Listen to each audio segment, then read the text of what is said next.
আজ বানাবো গাজরের লাড্ডু। হালুয়া খেয়ে যদি বোর হয়ে থাকো, ঝটপট করে বাড়িতে বানিয়ে ফেলো। কড়াইটা গরম করে এর মধ্যে সাদা তেল আর 1 চামচ ঘি দিয়ে একটু গরম করে নেব। অন্যদিকে গাজরটাকে সুন্দরভাবে পরিষ্কার করে গ্রেট করে রেখেছি আর দুধটাকে ঘন করে নেব। এইটাই লাগছে। আর আমি কিছু ড্রাই ফ্রুটস কুচো করেও রেখেছি, সেটা পরে শেয়ার করছি।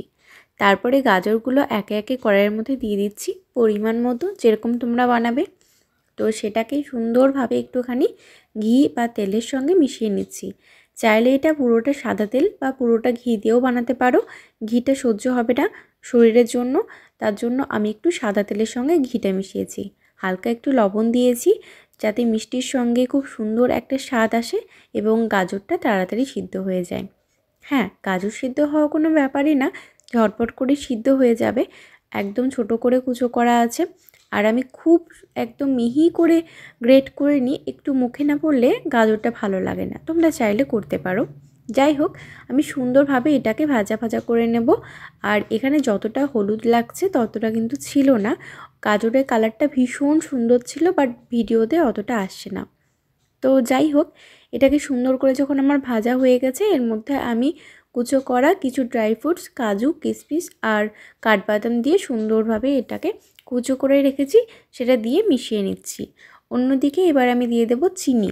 তো স্বাদ মতো দেবো, তোমরা যেরকম মিষ্টি খেতে পছন্দ করো সেরকমই দেবে। চিনিটা দিয়ে সুন্দরভাবে মিশিয়ে নেব। আর এর থেকে কিন্তু অনেকটা পরিমাণে জল বের হবে, তাই কিন্তু একটু হাই হিটে দিয়েই এটাকে মিশিয়ে নেব, যাতে জলটা খুব একটা পরিমাণে না বেরোয় যায়, কারণ যেহেতু লাড্ডু বানাবো এজন্যই। তারপরে এই যে দুধটা ঘন করে রেখেছিলাম, সেই দুধটা 3 হাতা মতো দিয়ে দিচ্ছি। আর এটাকেও সুন্দরভাবে মিশিয়ে নেওয়ার পালা। অনেকটা পরিমাণে জল বের হতে পারে যেহেতু চিনি দেওয়া আছে, তার জন্য। তো সুন্দরভাবে এটাকে কিন্তু একটা পাক বানাতে হবে। আর এটাই হলো লাড্ডুর আসল রহস্য।